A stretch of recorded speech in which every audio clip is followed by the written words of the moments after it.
আর একটা হচ্ছে যে বাংলাদেশে যেটা ঘটে যে মিলাদ শরীফ নাম করে এখানে কিয়ামও করা হয়, এই ব্যাপারে কোনো সুন্নতের কোনো প্রমাণ আছে কিনা কাইন্ডলি একটু বল।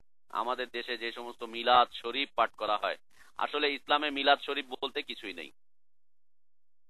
ইসলামে মিলাদ শরীফ বলতে কিছুই নেই, কেউ প্রমাণ করতে পারবে না কোরআনে কোথাও মিলাদ, হাদিসে কোথাও মিলাদ শরীফ আছে। এই মিলাদ শরীফকে সৃষ্টি করা হয়েছিল শিয়াদের মাধ্যমে। শিয়াদের মাধ্যমে মিলাদ শরীফ সৃষ্টি হয়েছিল ইরাক, সর্বপ্রথম মিশর থেকে। সর্বপ্রথম মিশর থেকে মিলাদ সৃষ্টি হয়েছিল। মিশরের তথাকথিত শিয়া মুসলিম যারা ছিল একসময়, আজকে থেকে অনেক বছর আগে, 600 হিজরির দিকে, সেই সময় তারা দেখলো যে খ্রিস্টানরা ঈসা আলাইহিস সালাতু ওয়াস সালামের জন্মবার্ষিকী পালন করছে, বড়দিন পালন করছে। তারা এইটা তারা দেখে তারা চিন্তা করলো যে ঈসা আলাইহিস সালামের জন্মবার্ষিকী যদি ওরা পালন করে থাকে, এইভাবে করে, তাহলে আমাদের জন্য উচিত মুহাম্মদ সাল্লাল্লাহু আলাইহি ওয়াসাল্লামের জন্মবার্ষিকী পালন করা। তখন তারা মিলাদের একটা জন্ম দিল, মিলাদের জন্ম দিল, এবং তারা সেই বার্ষিকী অনুযায়ী তারা মিলাদ পাঠ করা শুরু করলো, যা আস্তে আস্তে কালক্রমে আমাদের দেশেও চলে আসলো শিয়াদের এই ধর্ম। আর সেটা তারা ওই মিলাদ অনুষ্ঠানে দুরুদে ইব্রাহিমী পাঠ করত।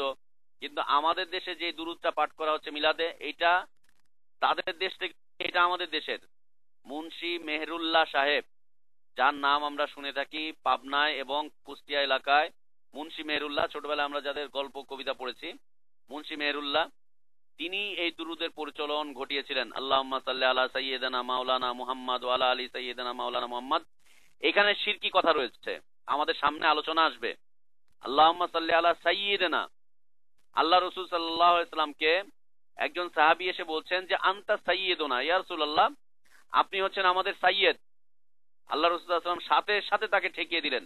আজকে আমাদের যে আলোচনা ছিল যে তাওহীদ সংরক্ষণ এবং শিরকের পথকে রুদ্ধকরণ, আল্লাহ রাসূল সাল্লাল্লাহু আলাইহি ওয়াসাল্লাম তখন সাথে সাথে সেই সাহাবীকে বলছেন যে দেখো, তুমি আমাকে সাইয়্যিদ বলতে যেও না, কারণ আস-সাইয়্যিদ আল্লাহ, আল্লাহই হচ্ছেন একমাত্র সাইয়্যিদ, আল্লাহই হচ্ছেন সাইয়্যিদ।